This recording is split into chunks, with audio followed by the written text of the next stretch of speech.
Di antaranya juga tokoh sufi yang sangat ma'ruf, Alwi Al-Maliki. Mohon maaf saya sebutkan namanya karena dia sangat terkenal. Alwi Al-Maliki yang ada di Mekah, yang sudah meninggal, yang banyak orang Indonesia belajar tempat dia. Bagaimana kemudian kita meyakini bahwasanya orang soleh diberi kemampuan, diberi hak otonomi untuk mengatur alam semesta? Ini kesyirikan yang ada dalam orang-orang Syiah dan juga diikuti oleh sebagian orang-orang Sufi. Nah, sekarang apa yang dilakukan Firanda Andirja? Menghantam habis tokoh Asy'ari yang sangat dihormati di Indonesia, yaitu ulama besar dari Mekah, seorang Sayyid, seorang Syarif, Abuya Sayyid Muhammad bin Alwi Al-Maliki. Dia hantam habis, saudara. Dia tentang semua, bahkan soal cium tangan dia musyrikan, saudara. Silakan dengarkan ceramahnya di YouTube, saudara.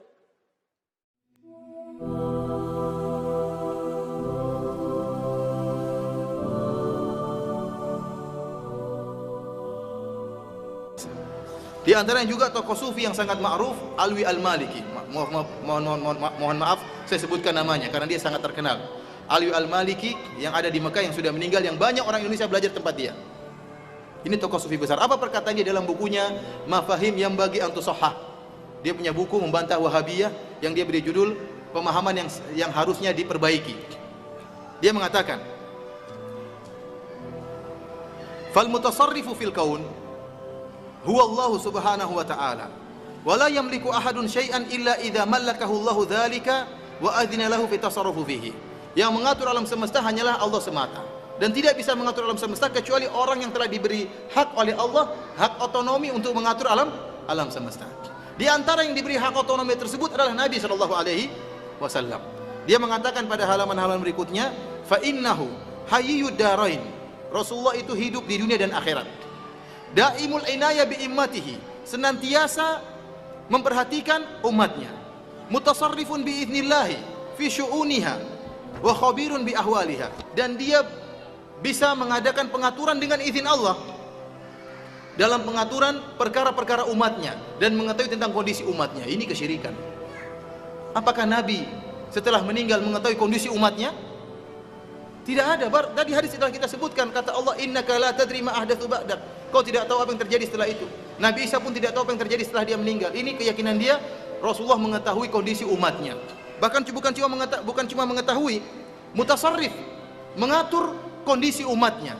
Ini ada syubhat di antara mereka bahwasanya ada hak otonomi yang Allah berikan kepada siapa? Kepada Nabi sallallahu alaihi wasallam, dan juga Allah berikan kepada wali. Oleh karena jangan heran kalau antum dapati sebagian orang-orang sufi yang ekstrim meyakini bahwasanya wali memiliki hak otonomi untuk mengatur sebagian makhluk ini. Ini kedustaan. Mana dalil bahwasanya Allah Subhanahu wa taala memberikan kepada dia hak otonomi? Tidak ada dalilnya. Bahkan malaikat yang Allah berikan hak untuk mengatur, itu pun tidak bisa mengatur seenaknya. Harus berdasarkan perintah Allah Subhanahu wa taala. Tidak ada hak otonomi.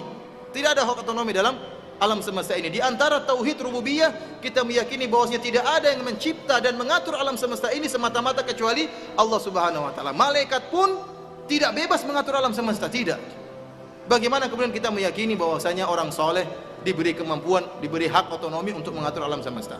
Ini kesyirikan yang ada dalam orang-orang Syiah dan juga diikuti oleh sebagian orang-orang Sufi. Sebagaimana kita katakan kepada Khomeini bahwasanya memang kekuasaan Allah tidak terbatas dan Allah mampu menjadikan pasir sebagai obat. Tapi mana dalilnya bahwasanya pasir kuburan wali jadi obat? Mana dalilnya? Kita bilang jangankan pasir, kotoran pun bisa jadi obat kalau Allah kehendaki. Tapi bahasanya mana dalilnya? Itu cuma khayalan. Oleh yang kita dapati sebagian kuburan para wali diambil pasirnya, dikeruk terus, harus ditimbun terus pasirnya karena dijadikan sarana untuk mencari keberkahan. Padahal Wahabi ini baru lahir abad ke-12. Aswaja udah ada dari awal, saudara, dari zaman salaf. Kok bisa yang lahir belakangan mengeluarkan Asy'ari sebagai as-sawadul a'zam, mayoritas muslimin terbesar di dunia? Tidak ada satu dunia Islam pun yang gak ada Asy'arinya, sudah. Kok bisa-bisanya mereka keluarkan dari Aswaja? Nah, ini gara-gara sikap ulama Wahabi seperti ini, sengaja atau tidak sengaja, ini menularkan kepada Wahabi yang ada di Indonesia. Mari kita lihat saudara, Wahabi Indonesia menghujat Asy'ari. Satu, saudara, saya tuliskan namanya Yazid Jawas. Dalam buku berjudul Mulia dengan Manhaj Salaf, bab 13 halaman 519 sampai 521, dia menyatakan Asy'ari adalah firqah sesat dan menyesatkan. Saya tidak fitnah, ada bukunya dijual, dibaca orang, saudara. Baik, yang kedua kita masukkan lagi, saudara, Abdul Hakim Abdad, saudara, dalam buku Risalah Bid'ah bab 19 halaman 295 mengatakan Asy'ari adalah firqah bid'ah. Berani betul dia membid'ahkan kaum Asy'ari, saudara. Asy'ari ini mayoritas terbesar di dunia, saudara. Baik, yang ketiga kita lihat, saudara, yaitu Hartono Ahmad Jaiz dalam buku Bila Kiai Dipertuhankan halaman 165 sampai 166. Dia mengatakan Asy'ari bukan ahlus sunnah yang dibawa imam yang 4. Dia tulis ada dalam bukunya. Saya tanya, ini hujatan bukan buat Asy'ari? Kita dianggap bukan ahlus sunnah, bahkan dianggap sesat, ahli bid'ah. Kemudian yang keempat, Mahrus Ali, ngaku mantan pengurus NU, saudara. Dia mengarang lebih dari 10 buku. Isi bukunya, saudara, menghantam habis amaliyah kaum Asy'ariyah dari kalangan NU. Jadi mereka sebut tuh yang namanya tabarukan, tawasulan, ziarah kubur, gosidahan, baca nasid-nasid Islami, saudara. Itu semuanya penyakit TBC. T-nya takhayul, saudara, B-nya bid'ah, C-nya khurafat. Dia kasih istilah. Jadi Asy'ari ini di Indonesia ini sudah mengidap penyakit TBC. Penyakit TBC itu penyakit takhayul, penyakit bid'ah, dan penyakit khurafat. Ada dalam bukunya.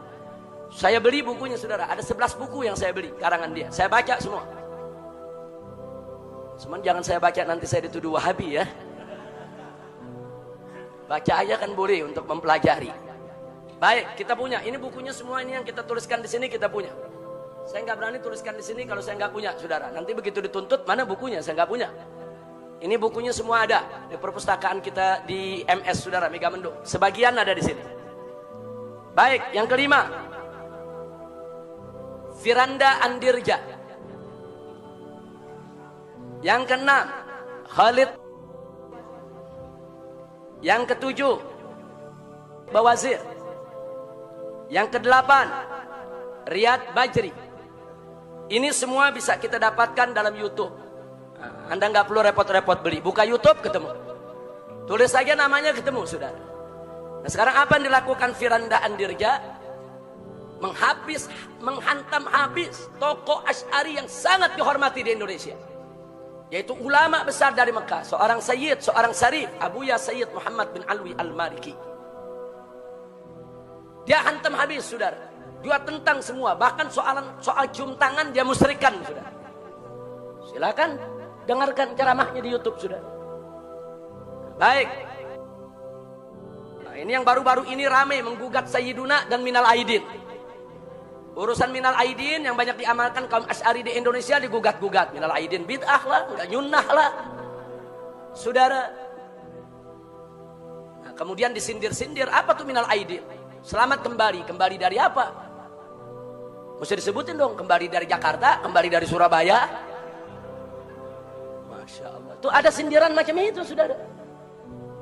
Nah, jadi sekali lagi hal yang nggak penting, saudara. Mereka korek, akhirnya timbul perdebatan di mana-mana dan bisa mengantarkan kepada perpecahan. Jadi sekali lagi hal yang nggak penting, saudara. Mereka korek, akhirnya timbul perdebatan di mana-mana dan bisa mengantarkan kepada perpecahan. Ini yang belum lama ini ramai, saudara, mengatakan kaum Asy'ari itu kalau ba'da sholat tuh baca-baca selawat, saudara, itu lagi nyanyi itu lagu ba'da maghrib namanya. Masya Allah. Kenapa usil? Kalau mereka nggak mau zikir bersama, ya nggak usah zikir bersama, nggak usah usil dengan amaliyah saudaranya. Orang NU yang baca selawatan, saudara, orang-orang Asy'ari yang baca-baca qasidah, nggak usah usil. Nah, kemudian Riyad Bajri, saudara, Oh, ini paling ekstrim lagi nih. Nah, dia kata demo siapapun sesat dan halal darahnya. Bahkan dalam rekaman lainnya dia katakan apa? Kita ini dituduh Wahabi. Hajar itu yang menuduh kita. Jangan datang itu. Ngapain kita datang itu kiai-kiai mereka? Kita hajar habis mereka. Ini termasuk wala dan barra. Jadi artinya kalau ada orang mendatangi Kiai Asy'ari, berarti dia nggak punya barra, nggak punya wala kepada tauhid. Silakan dengarkan, saudara. Jadi saya tidak memfitnah, saya tidak menuduh, saudara. Ini fakta semua ada. Nah, jadi kalau memang saudara-saudara saya di Wahabi yang baik, yang santun, yang selama ini dekat dengan saya, tidak mau saya mengkanter persoalan-persoalan seperti ini, tolong nasihati mereka ini. Nasihati saudara-saudara mereka. Jangan mentang-mentang kita diam, mereka terus menindas kita. Jangan, bukan mereka aja yang hafal Quran, bukan mereka aja yang hafal hadis, bukan mereka saja yang tahu tafsir, bukan. Ahlus sunnah wal jamaah ini gudang ulama, gudang ahli tafsir, gudang ahli hadis, gudang ahli usul, gudang ahli akidah. Mau yang mana ahlinya? Kita sediakan, saudara. Jangan. Jadi kalau nggak mau buat kita marah, tolong mereka ini direda. Suruh jangan bikin pernyataan yang mecah belah umat. Saya mau tanya, saudara, ini kalau pernyataan begini lama-lama Asy'ari tersinggung tidak? Lama-lama marah tidak? Kalau marah bisa jadi konflik tidak? Saya mau tanya, kalau begini caranya lama-lama Wahabi bisa diganyang tidak? Bisa diperangi tidak? Itu yang kita tidak mau terjadi, saudara.